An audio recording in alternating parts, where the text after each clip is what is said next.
Estamos recebendo o nosso irmão Júnior, que creio que todos aqui conheçam. Ele atua em várias atividades na igreja, estava até algum tempo atuando na região aqui, cuidando dos desbravadores. Obrigado por aceitar o convite, que o Espírito de Deus te use, viu, amigo? Mesmo aí tê-lo chamado essa semana. Obrigado, Regiane, pela presença, a esposa do Júnior. E, querido, que o Espírito de Deus use você nesse momento, como sempre tem feito, tá bom?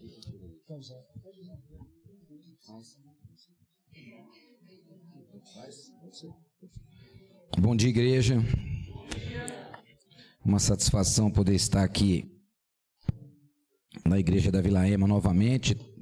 Já estive aqui muitas vezes, já estivemos aqui falando da palavra de Deus muitas vezes.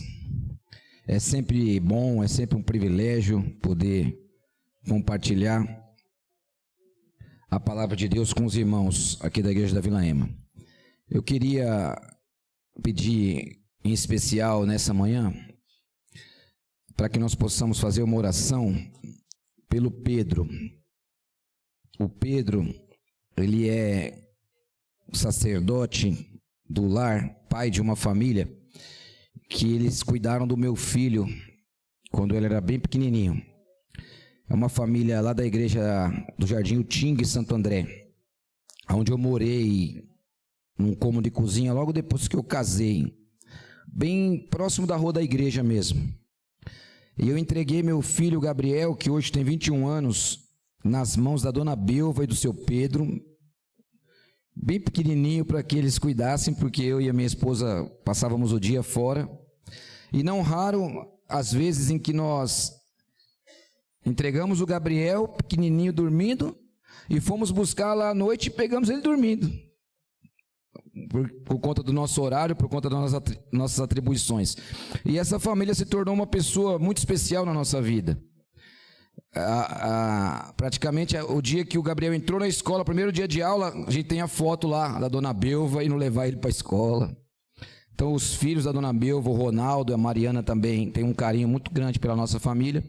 E o Pedro encontra-se internado no Hospital Mário Covas, em Santo André, um problema grave no pâncreas, vai precisar fazer uma cirurgia de vesícula. Ele já vem há algum tempo lutando com questões da saúde, tem todo o amparo, o cuidado da família, está sendo muito bem cuidado. Esse dia, quinta e sexta, meu filho passou a tarde com ele lá no hospital, ele está consciente, e ele vai fazer uma cirurgia. Ele precisa estar estabilizado, uma saúde estabilizada para fazer a cirurgia. Então os médicos estão ali esperando esse momento. É possível que a cirurgia seja feita entre hoje e amanhã. Os médicos avisaram a família, no final de semana provavelmente ele vai estar bem equilibrado ali para fazer essa cirurgia. Então eu queria pedir para a igreja nesse momento ficar em uma atitude de reverência para que nós possamos fazer uma oração. Eu confio muito na oração intercessória. Eu tenho muitos testemunhos de milagres que aconteceram através da oração intercessória. Então vamos fazer nesse momento uma oração pelo seu Pedro. Querido Deus, a igreja adventista do sétimo dia da Vila Ema conheceu o seu Pedro agora, porque breves momentos eu contei aqui um pedaço da história da vida dele. Mas o Senhor conhece a história dele, sabe a aflição que ele está passando lá na UTI do Hospital Mário Covas, naquela maca, aguardando o momento certo para fazer essa cirurgia. Nós somos falhos, Pai. A nossa fé é muito pequena. Reconhecendo a nossa pequenez e a Tua grandeza, nós clamamos nesta manhã, aqui na Tua igreja, no Teu altar sagrado, pela saúde, pela restituição da saúde do Pedro, Pai, para que a cirurgia possa correr tudo bem e ele possa voltar para o seu lar restabelecido, para a alegria da sua família. Que a sua vontade seja cumprida na vida do Pedro, Pai. Cuida dele, Senhor Deus. Nós depositamos a vida dele, da dona Belva, da Mariana e do Ronaldo nas tuas mãos. Oramos e agradecemos. Em nome de Jesus. Amém.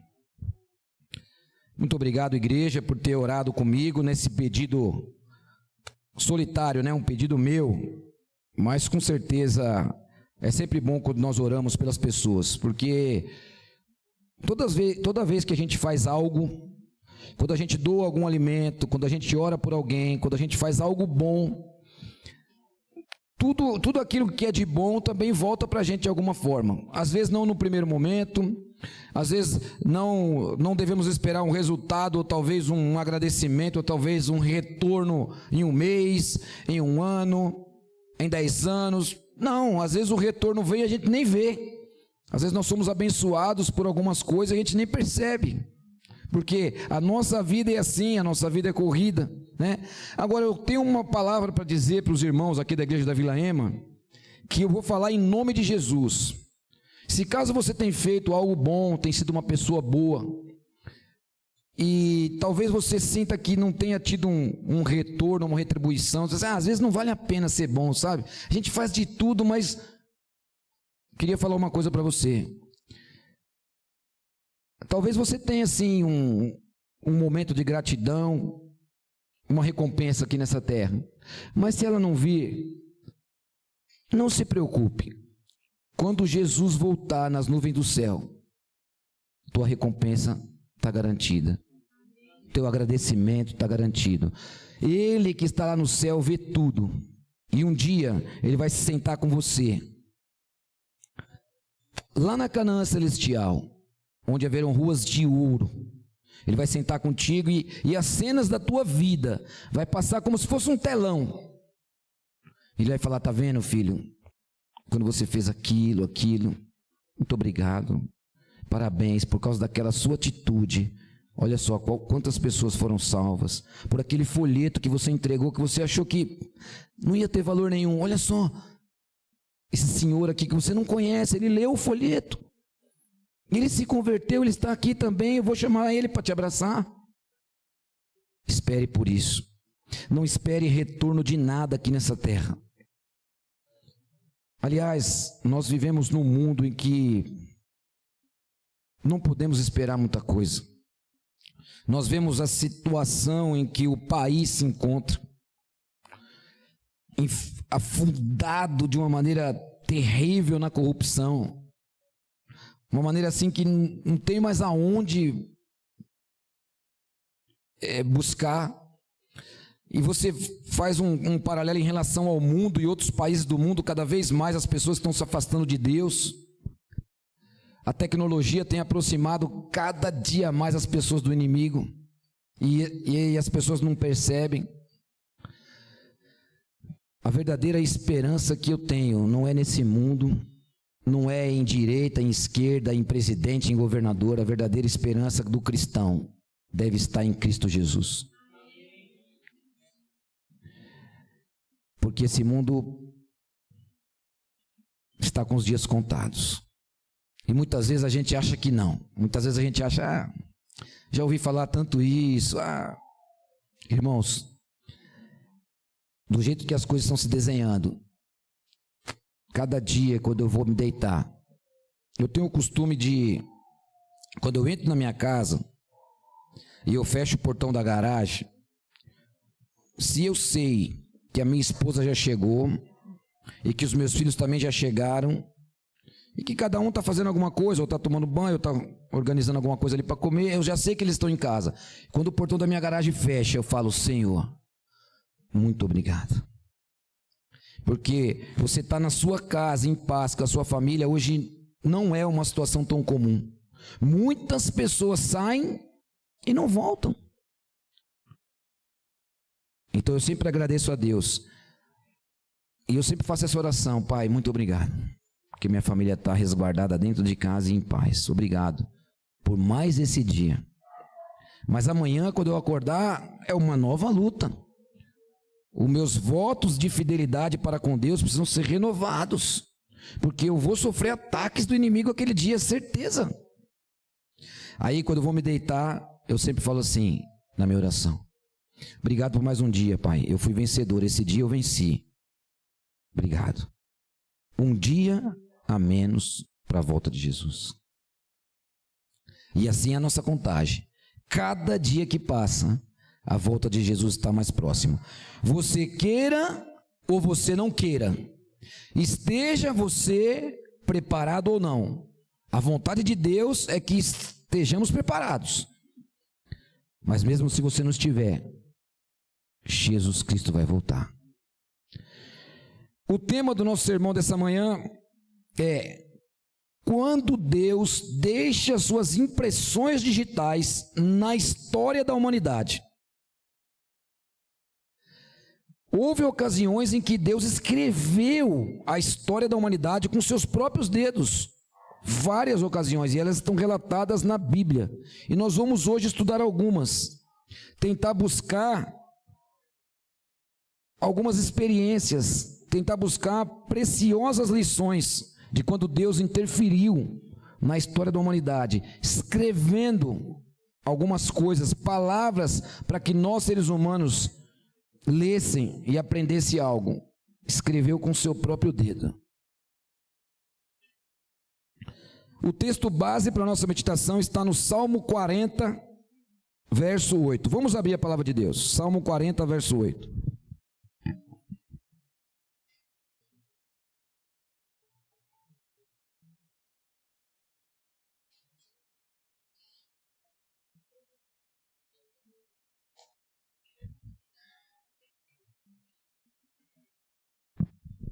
Podemos ler? Tenho prazer em fazer tua vontade, meu Deus, pois a tua lei está em meu coração. Nós podemos ver o dedo de Deus escrevendo a nossa história, se nós deixarmos, se nós permitirmos. Nós podemos ver o dedo de Deus escrevendo várias vezes na história da humanidade, deixando a sua digital registrada através da escrita. E o que é a escrita? Uma forma de se comunicar, linguagem representada por meio de gráficos, né? Letras, um conjunto de símbolos ali que formam letras, e letras formam frases, e a mensagem é passada através desses símbolos, que são as letras. Vamos ver então a primeira vez que Deus escreveu na história da humanidade com as suas próprias mãos, com seus próprios dedos. Êxodo 31, verso 18. Segundo livro da Bíblia, bem fácil de achar. 31, o verso 18. Olha o que a palavra de Deus nos fala essa manhã. Quando o Senhor terminou de falar com Moisés no Monte Sinai, e nós sabemos qual é o contexto desse verso, o que vem antes desse verso. Entregou-lhe 2 tábuas de pedra, gravadas com os termos da aliança, escritas pelo dedo de Deus.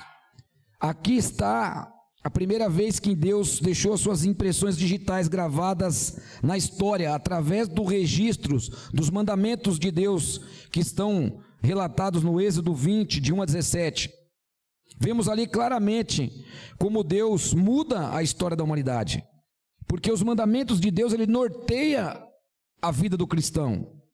Aquele que cumpre os mandamentos de Deus através da disciplina, ele encontra ali proteção, motivação. Aliás, os mandamentos do Senhor, eles dirigem a vida das pessoas. Como consequência dessa obediência, nossa vida é abençoada. Então, adorar a Deus e obedecer a Deus é uma bênção. Se adorar a Deus e obedecer a Deus for um fardo para você, não precisa fazer. Não é isso que Deus quer.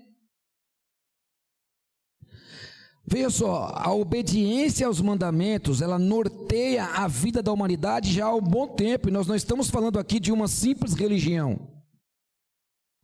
Nós estamos falando aqui do cristianismo, e vejam quantos benefícios o cristianismo trouxe para a humanidade. Porque assim, não é o meu objetivo aqui pegar verso a verso dos mandamentos, mas sim entender como os mandamentos nos ajudam. Como os mandamentos norteiam a nossa vida. como a obediência aos mandamentos nos livra de tanta coisa ruim. Já ouviram aquela frase? Ah, se eu tivesse ouvido meu pai. Ah, se eu tivesse ouvido a minha mãe. Ah, se eu tivesse seguido os mandamentos do Senhor. Quantas coisas, inclusive tragédias, eu teria evitado na minha vida. Quanta dor a desobediência trouxe para o meu coração. Quanta dor a desobediência trouxe para a minha vida e para a vida das pessoas que me cercam, para a vida das pessoas que me amam. Por isso eu digo com toda certeza, e eu falo em nome de Jesus, obedecer a Deus é bom. Isso é uma proteção, isso é um privilégio. Porém, devido à atuação da nossa natureza pecaminosa, o inimigo tenta de muitas formas nos dizer: para negócio de lei, ou nós estamos na hora da graça agora, que lei, não é os mandamentos, esquece negócio de mandamentos, seja feliz, faça aquilo que você estiver se sentindo bem. E eu queria dizer para vocês uma coisa: eu me sinto bem, eu obedecendo os mandamentos de Deus. Eu me sinto bem frequentando aos cultos da igreja. Irmãos, eu tenho o costume de falar isso. Eu preciso frequentar a igreja. Eu preciso. Não sei cada um de vocês, cada um tem uma experiência pessoal. Eu escuto de jovens falando assim: não, eu não preciso ir na igreja para ter comunhão com Deus. Deus está na minha casa, Deus está no meu coração. Ok, eu respeito. Não é isso que a doutrina fala. Tem como a gente explicar isso de uma maneira bem detalhada, através da palavra de Deus, através do Espírito de profecia, mas não é o objetivo aqui. Agora eu estou falando eu preciso, eu sou igrejeiro, eu tenho que estar quarta, eu tenho que estar domingo na igreja. Ah, vai ter um quarteto cantando tal, eu vou. Ah, uma palestra sobre profecia, estou lá. Ah, aqui não sei, estou dentro. Eu preciso disso, isso me abastece, irmãos. Eu vou falar por quê. Eu não sei vocês, eu não sei como que é a luta de cada um aqui, mas eu sou constantemente atacado pelo inimigo, constantemente. Acontece cada coisa na minha vida que eu fico pensando: se eu não fosse cristão, se eu não estivesse nos braços do Senhor, talvez eu talvez poderia ter cometido uma besteira, talvez teria, sabe? Então assim, eu preciso me abastecer da palavra, da oração, da comunhão, do abraço do meu irmão, de trocar experiência com o meu irmão na quarta-feira ali, de ouvir o agradecimento dele, isso me abastece. Ouvir a palavra no domingo, um hino que canta lá no domingo, me emociona, a letra do hino fala comigo. Eu preciso disso, eu preciso disso. Eu respeito as pessoas que falam: eu quero assistir pela internet, eu sinto a mesma coisa. Tudo bem. Como eu disse, não é isso que a doutrina fala, não é isso que a gente aprendeu, não é isso que a palavra de Deus fala, mas a gente respeita.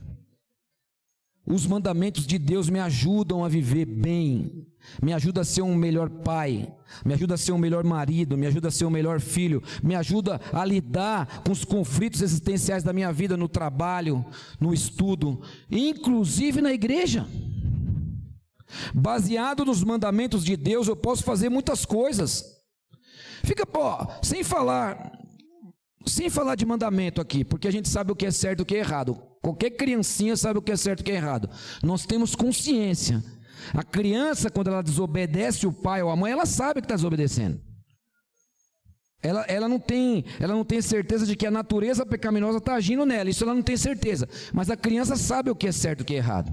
Então assim, sem falar de mandamento aqui, vamos fazer só um exercício aqui mental. Imagine se cada um fizesse a sua parte e fizesse o certo, será que a gente não viveria melhor? Quer ver um exemplo? Se cada um varresse a sua porta, só a sua porta, será que a gente precisava ter serviço de varrição de rua? Se cada um fosse honesto no seu trabalho, e se cada um gostasse de trabalhar e acordasse cedo para trabalhar, será que os níveis de corrupção estariam como estão?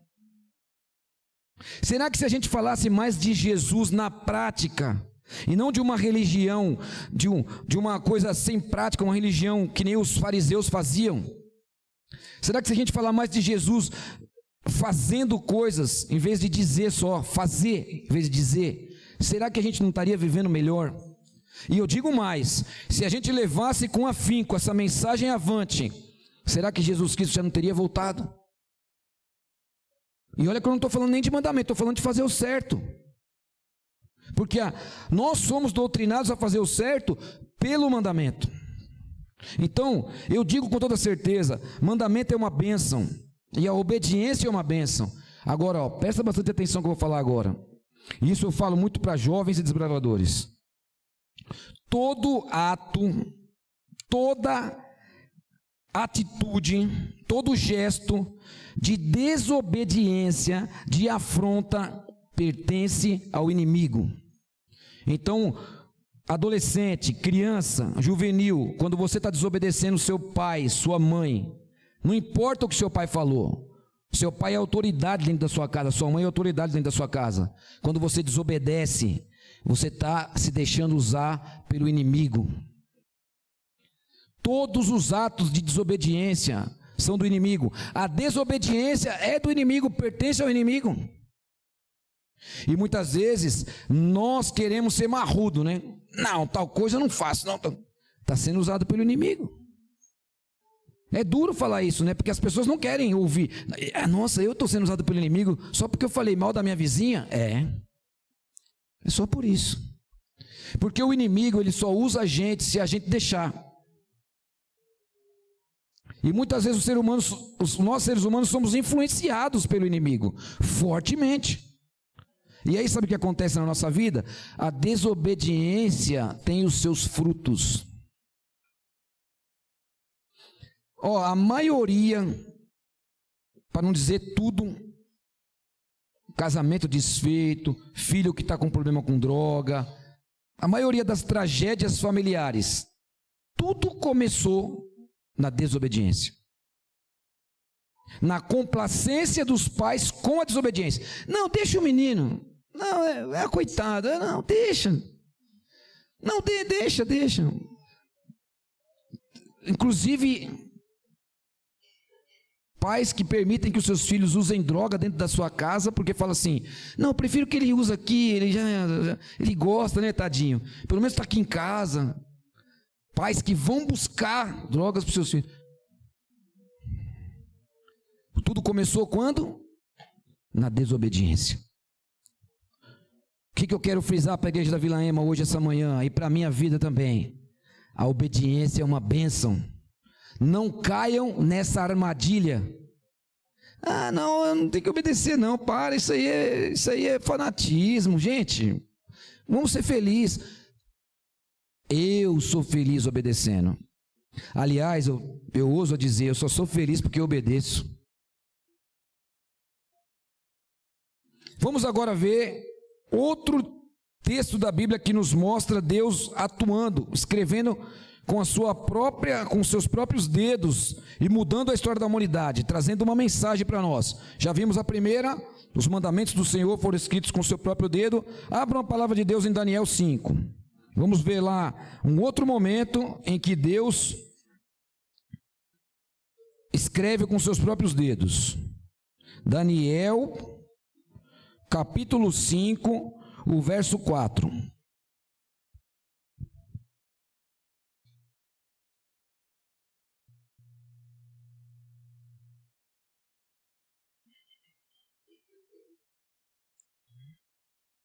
Está transmitindo ao vivo ou não?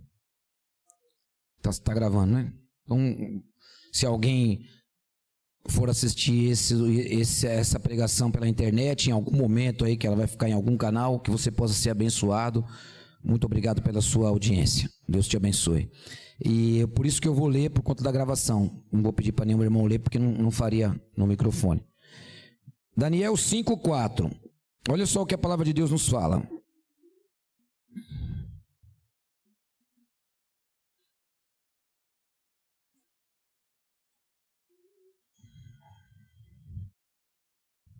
Enquanto tomavam vinho, louvavam os seus deuses, ídolos feitos de ouro, prata, bronze, ferro, madeira, pedra. Verso 5. Daniel 5:5.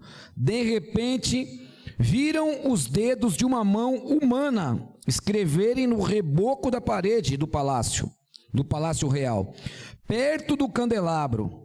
O próprio rei viu a mão enquanto ela escrevia, e o seu rosto ficou pálido de medo. Seus joelhos batiam um contra o outro e as suas pernas vacilavam.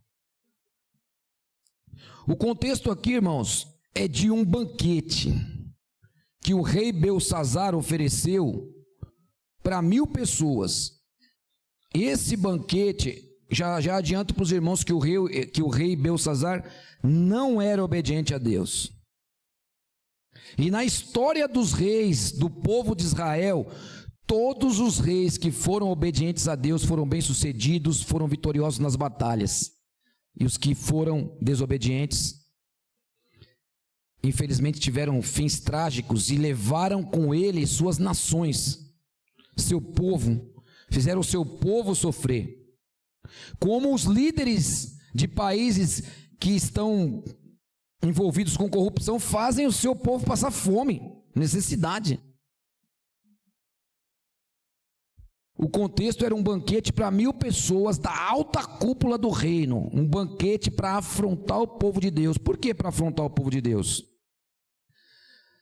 E por que eu li esse verso que fala que o próprio rei e as pessoas que estavam num banquete, ao ver uma mão escrevendo na parede do nada, ficaram com medo, ficaram assustados, e a palavra de Deus fala que os joelhos batiam de medo. Por que eles estavam com medo? Quando você está fazendo alguma coisa errada, já falei sobre isso, nós sabemos o que é certo e o que é errado. Quando você está fazendo uma coisa errada e você é surpreendido, como que é a sua reação? Vamos fazer uma analogia aqui. Criança é assim, né? Toda vez que o pai chega ou a mãe chega e a criança está em casa, sempre a criança não fala assim: ah, mãe, trouxe alguma coisa para mim? O que você trouxe para mim, pai? E o pai sempre tem ali, né? O pai ou a mãe tem aquele jeitinho de trazer um bombom, uma coisinha ali, porque né, sempre sabe que a criança vai falar: você não trouxe nada para mim? Agora, olha só, vê se a criança tem noção do que é certo e o que é errado ou não. Quando uma criança faz alguma coisa errada e a sua mãe fala assim: olha, filha ou filho, isso que você fez foi errado, você foi desobediente, e quando o seu pai chegar, ele vai conversar com você. A criança fica ansiosa para o pai chegar, a criança fica lá: será que meu pai vai me trazer uma coisa? O que a criança faz? A criança não quer que o pai nem chegue, tomara que o meu pai trabalhe até tarde hoje. A criança não quer ver o pai. Por quê? Porque ela sabe que ela fez algo errado. Ou seja, nós seres humanos temos consciência do que nós fazemos. Desde criança essa consciência está despertada em nós. E olha só, eu ouso dizer que quem desceu as águas batismais, assumiu um compromisso com Cristo Jesus, aceitou Cristo Jesus como seu único Salvador, tem um compromisso ainda maior. Sabe ainda mais do que é certo, do que é errado. Lembra o que eu falei? O mandamento protege a gente. O rei e as pessoas que estavam naquele banquete tinham consciência que eles tinham afrontado Deus, o Deus verdadeiro, o Deus de Israel. Por que eles tinham consciência? Porque eles retiraram, isso está na história, a gente não leu, mas está na história, retiraram os utensílios que eram usados pelo povo de Israel. O povo de Israel estava cativo, era escravo de Babilônia. Só para contextualizar os irmãos, o rei Belsazzar, ele é filho de Nabucodonosor. Alguns dizem que ele era filho de Nabonido, os historiadores, não está na Bíblia, mas falam que ele era filho de Nabonido, Nabonido que era filho de Nabucodonosor. Mas não importa, tinha um grau de parentesco. Ele era o seu sucessor no reino. E ele sabia que estava errado. Por quê? Porque quando eles levaram o povo cativo, eles retiraram os utensílios que eram usados nas cerimônias do povo de Israel, os utensílios que eram sagrados, que foram separados para isso. É como se a gente separasse aqui, a gente não separa os utensílios que é usado na Santa Ceia, a gente não tem isso como algo consagrado, a gente não leva a sério a cerimônia da Santa Ceia. É a mesma coisa, eles pegaram os utensílios e estavam usando para se embebedar e ainda ridicularizar o povo de Deus. Cadê o seu Deus? Aqui, ó, essa taça aqui que você fala que é sagrado, eu estou bebendo vinho nela aqui, estou me embebedando aqui, isso aqui é sagrado para você? Zombando do povo de Deus. Isso era uma afronta direta a Deus. Ou seja, eles sabiam que eles estavam afrontando a Deus, eles sabiam que eles estavam errados. Por isso que quando ele viu algo sobrenatural, o dedo de Deus escrevendo na parede, ele ficou assustado. Porque se ele não estivesse fazendo nada errado, ele não ia ficar assustado. Isso é uma reação natural do ser humano. Eu costumo falar em relação à abordagem policial, por exemplo. Quando há uma abordagem policial, a pessoa às vezes não gosta de ser abordada e tal, mas você está devendo alguma coisa? Não. Está com o documento em dia? Estou. Está com o carro? Está tudo ok. Então, deveria agradecer. Porque, irmãos, a abordagem policial é assim, ó. Você só consegue pegar o ladrão depois que você aborda 10 trabalhadores. Mas como que é isso? Porque você não sabe. A gente tem algo que a gente chama de discricionariedade, tem um discernimento devido à experiência de tanto andar na rua e lidar com o crime, que pela roupa da pessoa, pela tatuagem, pelo boné, pelo carro que os marginais gostam de usar, você pode ali fazer uma abordagem policial mais apurada. Mas muitas vezes o que os marginais têm feito? Eles têm dissimulado. Porque ele não quer ser identificado. Então, qual que é o trabalho policial? Fazer algumas abordagens para identificar, porque o trabalho da polícia é preventivo. Isso está previsto na Constituição brasileira, na Constituição Federal. O trabalho da polícia militar, ele é preventivo, ostensivo, fardado, previsto em lei. Ou seja, o policial ele tem que atuar antes que o crime aconteça. Por isso que o policial ele se posta em determinados momentos, em determinados pontos de aglomeração, onde tem muitas pessoas, onde o crime atua, onde circula dinheiro, de maneira fardada. A viatura tem um highlight que fica piscando lá, que é para o bandido olhar e falar assim, ó, eu não vou mexer aqui, tem polícia ali.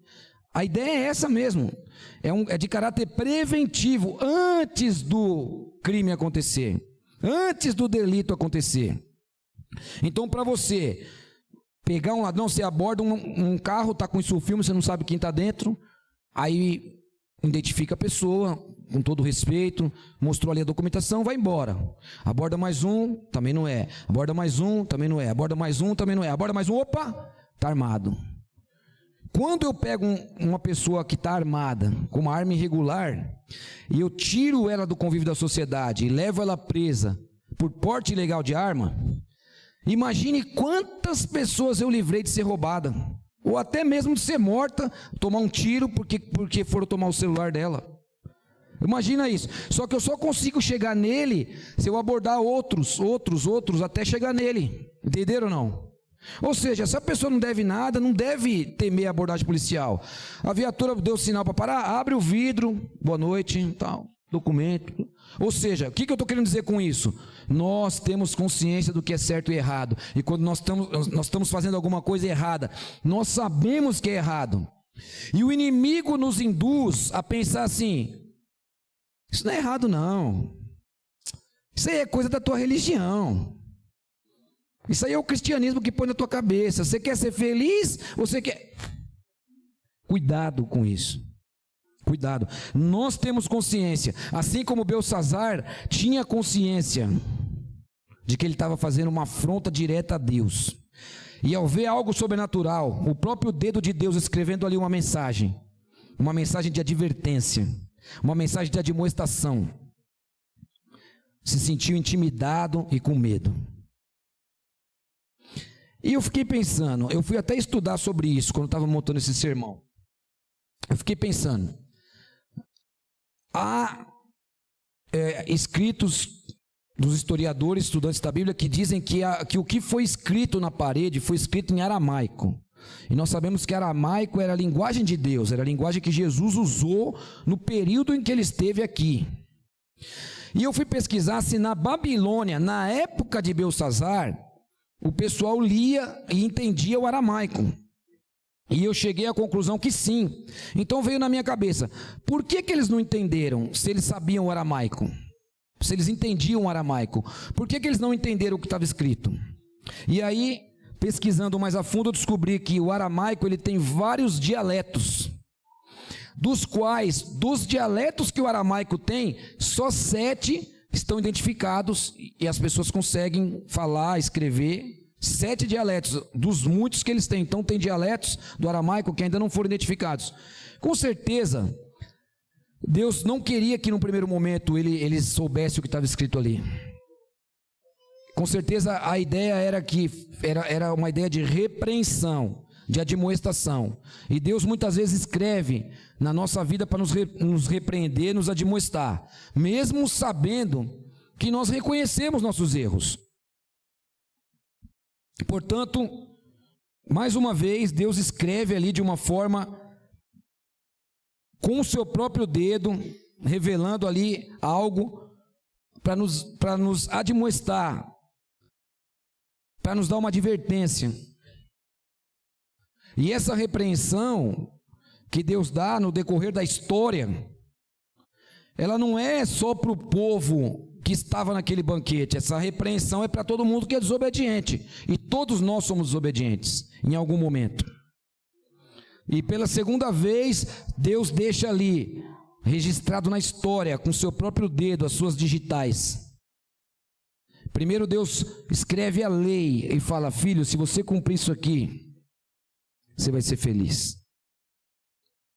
Depois Deus nos admoesta e nos adverte: filho, cuidado, você está sendo desobediente, cuidado. E Deus mandou constantes mensagens de advertência e admoestação através dos profetas. Até hoje Deus usa pessoas para nos admoestar. Às vezes Deus usa um amigo seu para te dar um conselho, te demonstrar que você está errando em algo. Às vezes Deus usa um hino, às vezes Deus usa um verso da Bíblia. E precisamos, irmãos, reconhecer como seres humanos, pecadores e falhos que nós somos. Precisamos quebrar o nosso orgulho e reconhecer quando erramos. Reconhecer quando Deus está usando pessoas para falar conosco. Último verso em que Deus, Pai, Deus Filho e Espírito Santo, deixa registrado suas digitais na história da humanidade. Escreve com seus próprios dedos. João 8:6.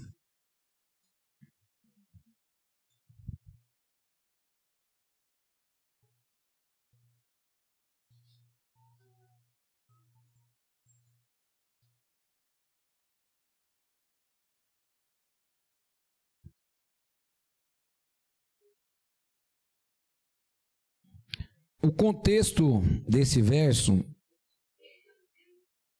é uma história conhecida dentro do cristianismo, quando alguns mestres da lei e fariseus apanharam uma mulher em flagrante adultério, e eles foram apresentar essa mulher para Jesus na intenção de pegar Jesus numa controvérsia, na intenção de, olha, se Jesus condenar a mulher, não está agindo com misericórdia, com perdão. Se ele não condenar, não está seguindo a lei de Moisés. Vamos ver como que ele sai dessa. E na verdade, os fariseus daquela época, irmãos, da época de Jesus, eles tinham muita inveja de Jesus. Eles tinham bronca de Jesus. E o principal motivo que a liderança daquela época, da liderança religiosa da época de Cristo, o principal motivo deles não gostarem de Jesus era porque Jesus vivia um cristianismo, um evangelismo na prática. E eles viviam uma lei escrita num papel. Eles criaram muitas leis e muitas normas criadas por homens, que está fora dos 10 mandamentos. Por exemplo, o mandamento fala da guarda do dia santo, mas eles criaram uma série de leis de como esse dia santo, diretrizes, de como esse dia santo deveria ser guardado. leis de homens, não lei de Deus. E eles criaram, e por conta dessas leis, irmãos, aí sim que eles tornaram a obediência um fardo, porque atentem que a palavra de Deus fala algumas vezes que nem eles, os que inventaram essas leis, que promulgaram essas leis, nem eles obedeciam, porque não conseguiam, porque era algo fora do comum. E o contexto era esse: eles odiavam Jesus, porque Jesus aplicava a lei de uma maneira prática, e eles aplicavam a lei de uma maneira escrita.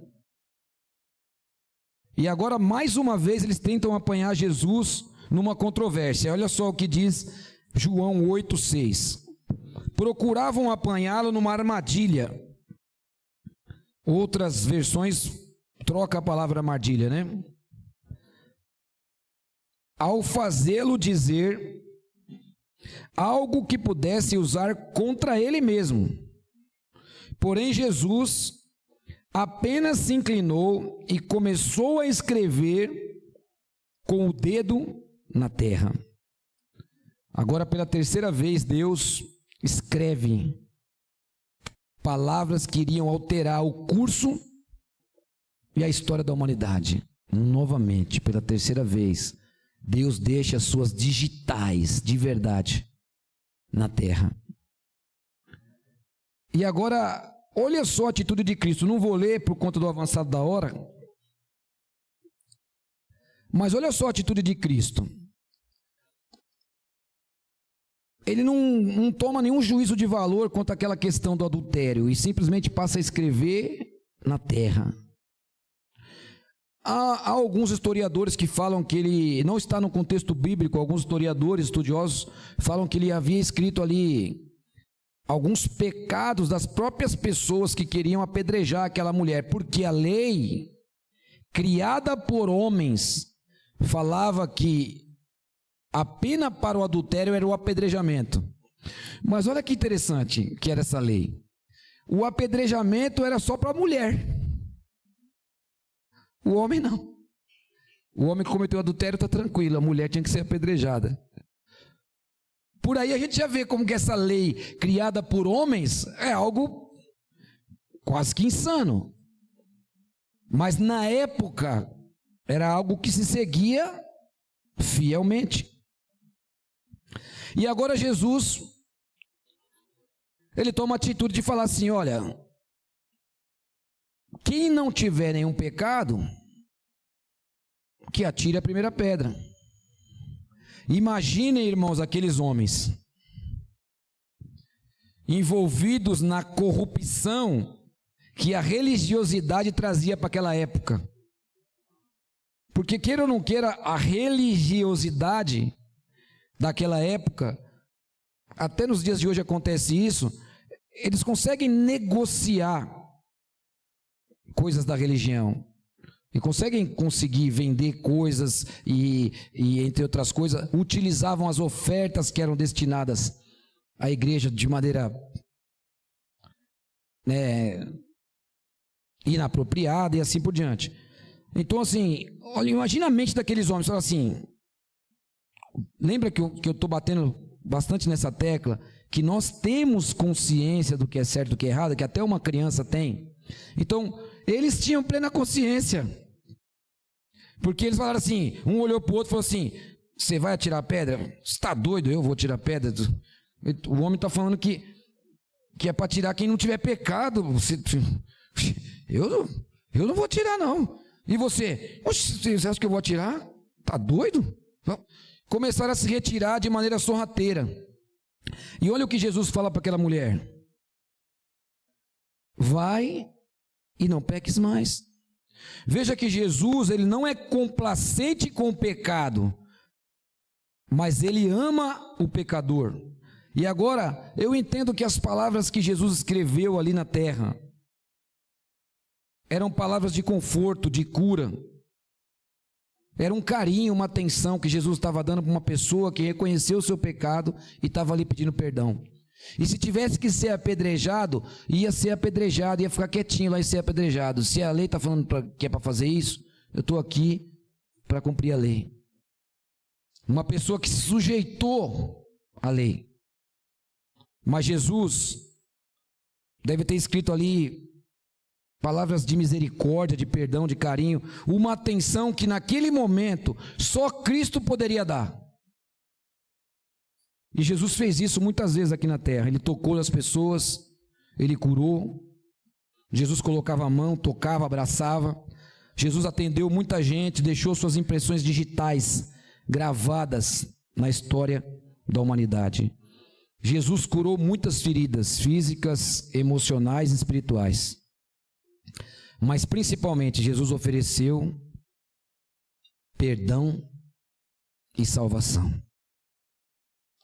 Jesus trabalhou de uma forma intensa na vida das pessoas. E Ele trabalha até hoje através do Espírito Santo de Deus, se você deixar. Só que veja que interessante. Essas mesmas mãos que escreveram algumas vezes mensagens que mudaram a história da humanidade. Essas mesmas mãos que trouxeram a lei, escrita com seu próprio dedo, que trouxeram advertência e admoestação, que trouxeram perdão, que trouxeram salvação. Essas mesmas mãos, um dia, foram ultrapassadas por pregos. Essas mesmas mãos foram fixadas no madeiro. Um prego atravessa as mãos de quem escreveu mensagens positivas na história da humanidade. Escreveu o perdão.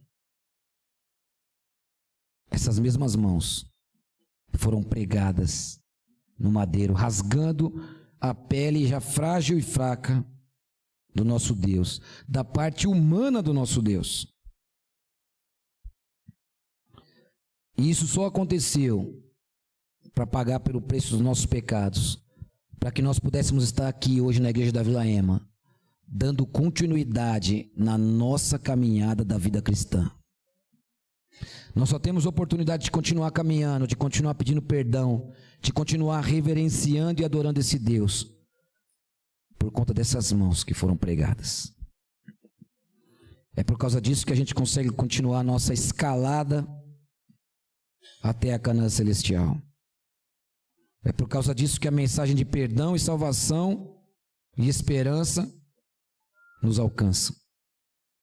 Pelas nossas transgressões, Jesus espalhou amor, graça e perdão.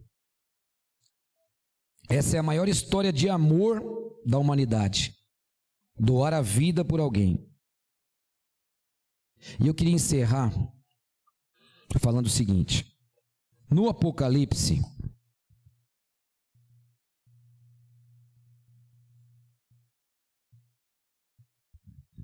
há registros que falam que quando Jesus voltar, a humanidade vai estar dividida. Dividida. Só em duas partes. Duas partes. Os adoradores de Deus e os adoradores da besta. Não tem meio termo. Se você não adora a Deus, desculpa falar, você está do outro lado. Não tem meio termo. O Apocalipse revela isso. Não tem assim, ó. Não, eu não faço nada assim de errado. Eu ajudo as pessoas assim. Eu não adoro a Deus. Eu não tenho uma religião. Só que assim, eu dou uma esmola para o mendigo. Eu não arrumo encrenca lá com o meu vizinho. Eu sou honesto no meu trabalho. Eu acho que está tranquilo. Eu sou meio termo, eu não sou nem de Deus nem do inimigo. Não existe meio termo. Você precisa fazer a sua escolha. E se você fizer a escolha para o outro lado, tudo bem, Deus não vai te obrigar não. Tem gente que fala assim, não, eu sou feliz, eu quero é mesmo isso e aquilo, e beber e bagunça, eu sou feliz assim, deixa eu ser... Ok, tudo bem. A gente está te oferecendo algo melhor para a tua vida, para a tua família, para a criação dos teus filhos. Aqui nós temos orientação vinda do céu para como lidar com o casamento, como lidar com a criação de filhos, como você lidar no trabalho, como você lidar no estudo, como o ser humano lidar com outro ser humano, que não é fácil. Aqui tem toda a orientação, ou seja, nós temos recursos que Deus nos dá para ter uma vida melhor, uma vida mais feliz, mesmo nessa terra de pecado. E agora eu queria fazer um apelo para a igreja da Vila Ema. Que você possa fazer a sua escolha. E que a sua escolha seja prudente. Nós vamos cantar agora o último hino. E enquanto nós estivermos cantando esse hino, que você possa meditar na letra desse hino. O hino é o 399. O céu é aqui. Que você possa meditar na letra desse hino e que você possa fazer a sua escolha. Quando terminar o hino, nós vamos orar.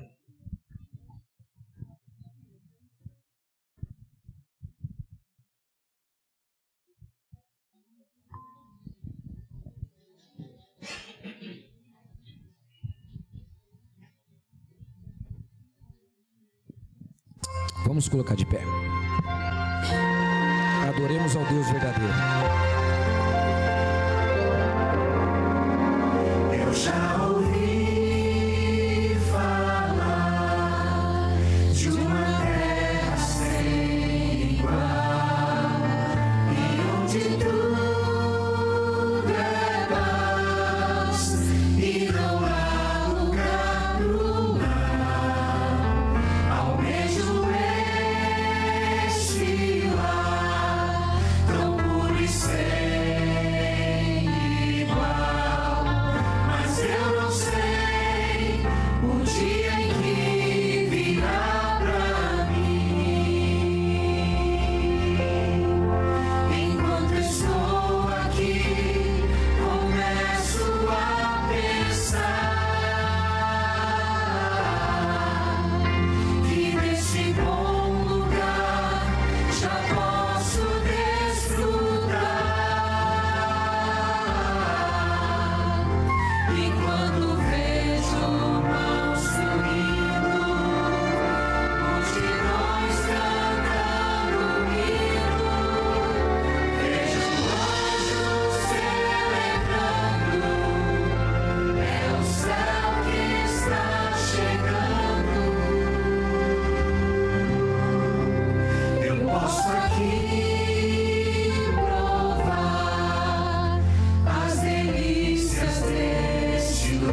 Senhor Deus,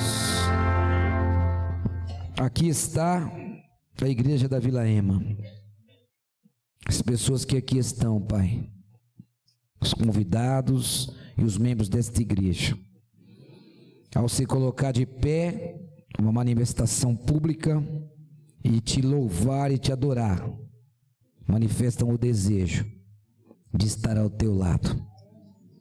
Cada um aqui, meu Pai, tem a sua dificuldade para ser uma pessoa obediente.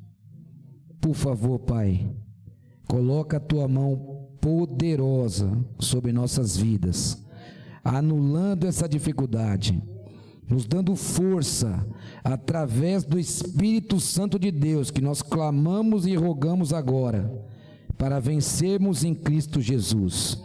E um dia, aquilo que cantamos agora, que louvamos, seja uma realidade em nossas vidas.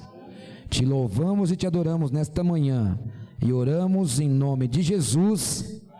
Amém.